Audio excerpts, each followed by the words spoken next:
Hey guys, Hairlamos4 here today, and I'm going to be reviewing the Spongebob movie, Sponge Out of Water. Now, just to show you for a second, I have a Spongebob poster, framed, by the way, over there, in the corner of my room. So if you can't tell, I'm a fan.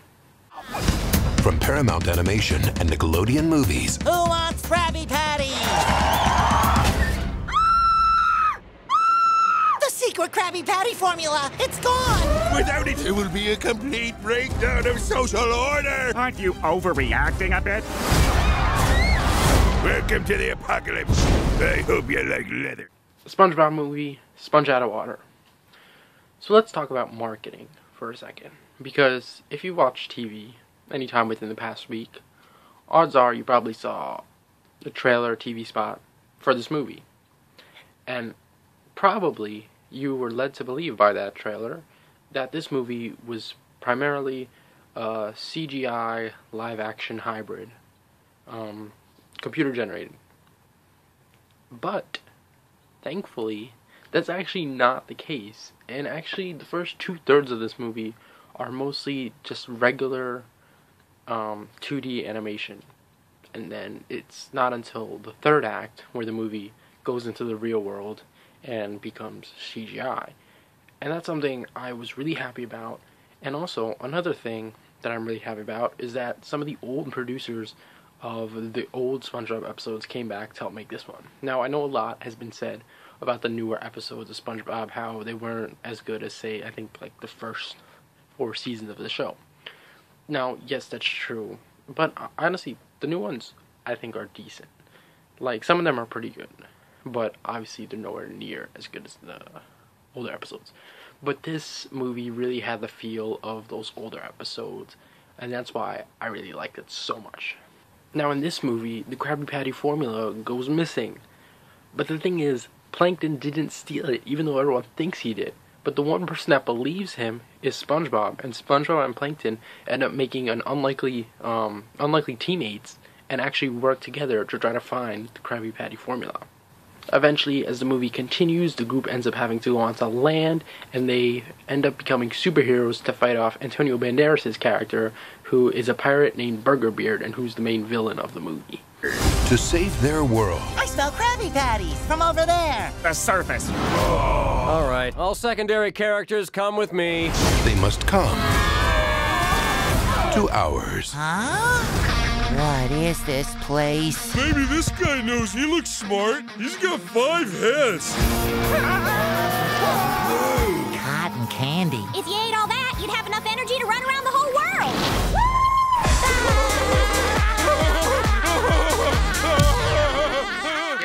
When is this sugar gonna wear off?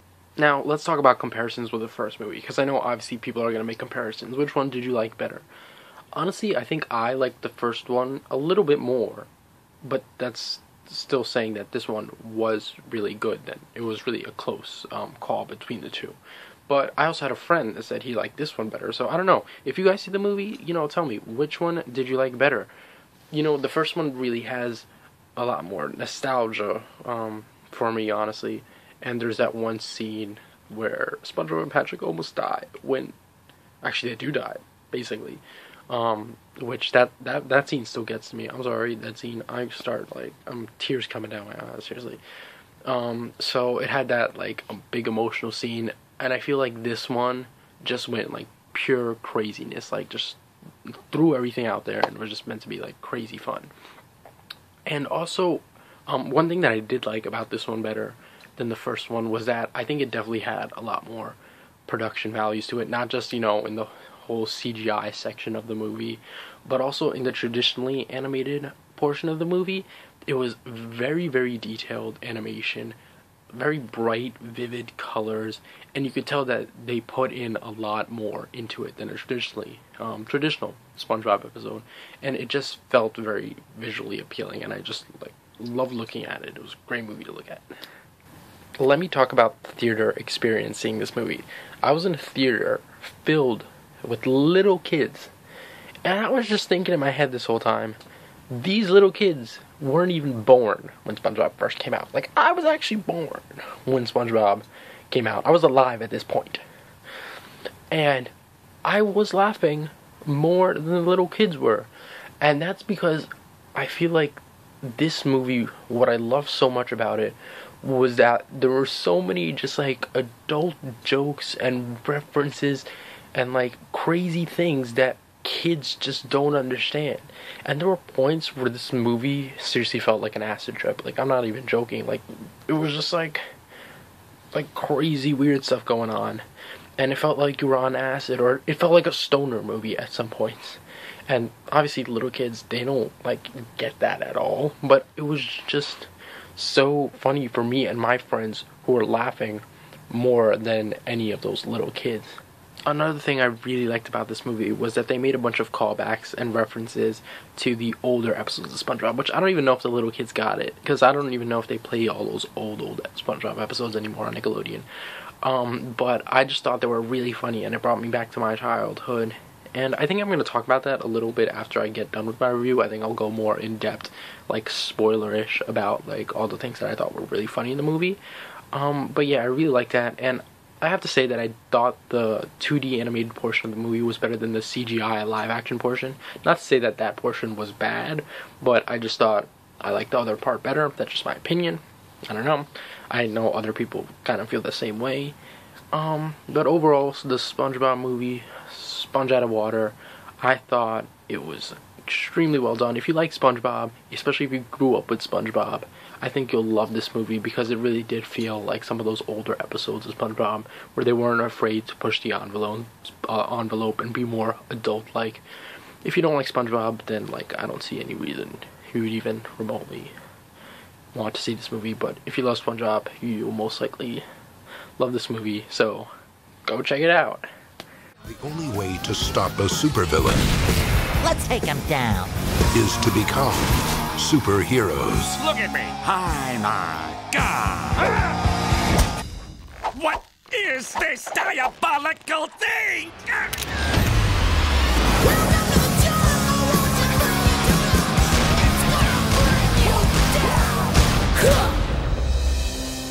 SpongeBob! Patrick, Talk to me, buddy. I'm seeing a bright light. Is this better? Much. Thank you. The SpongeBob movie, Sponge Out of Water. Now, if you haven't watched the movie, this is the part where I tell you to probably stop watching this review, because now I'm going to get a little bit more into the things that I thought were really funny. And if you don't want to be spoiled by that stuff, then just don't watch this part. Watch something else. Cat videos. Cat videos are always a good thing to watch.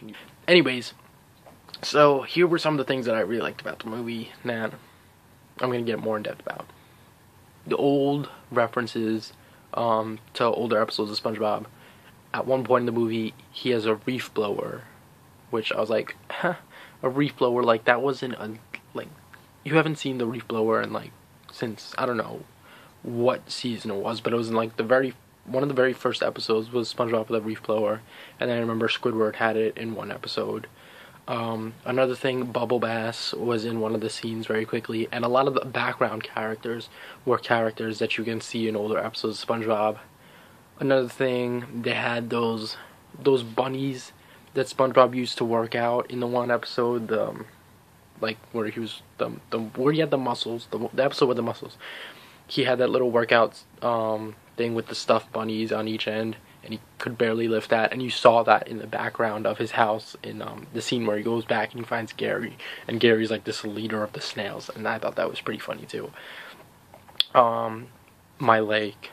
Okay, I was so happy that they brought back the My Leg noise. When I heard that part, I was dying, like more than anyone in the entire theater. I thought it was completely hilarious. And then let's talk about those adult jokes for a second, or not even adult jokes, but just like adult references, you know, things that kids wouldn't get. There's a Shining reference at one point, but the two like ice cream pops were holding hands and they were like twins, really creepy. And that whole like in SpongeBob's mind, like where it was all candies and rainbows and sunshine, that was like an acid trip moment in the movie. And there was the part where the ice cream sundaes were like squirting chocolate in each other's faces, and I was like, that's not like a little suggestive, like I'm thinking that's suggesting something. And then there's a weird cat for some reason in that part, like that's just weird. And then they go in that time machine, Plankton and SpongeBob go in the time machine, and when they go in the time machine, that was like the acid trip right there. That was like complete, like, okay, this is a stoner movie, because everything gets all psychedelic and weird, and I'm just like, oh my god, what is going on? And then, wait, Bubbles the talking dolphin. Let's talk about Bubbles the talking dolphin for a second. He was part of the Illuminati. Like, they had an Illuminati reference in the SpongeBob movie. Like, he had like the necklace with the triangle and the all-seeing eye, like in the triangle, and he was like looking over space, making sure the planets don't like fall into each other and like destroy the like universe. Like, that's like no little kid. Kids are probably terrified of that. I'm surprised kids didn't start crying at that scene, because that was like weird and trippy, and it was just weird, like the talking dolphin, and it was like weirdly animated too. It was just weird, but it was so funny. But little kids probably didn't understand what was going on at all. And at the end of the movie, they have an epic rap battle. Like, a legitimate epic rap battle. I'm pretty sure the epic rap battle guys were the ones that actually wrote that whole, like, and did that whole part before the credits. And then at one point in that rap battle, they censor one of the seagulls. And I was just like, oh my god, this is so funny, but I feel so bad for those parents that brought their kids to this movie that are probably like, ooh, why did I bring my child here?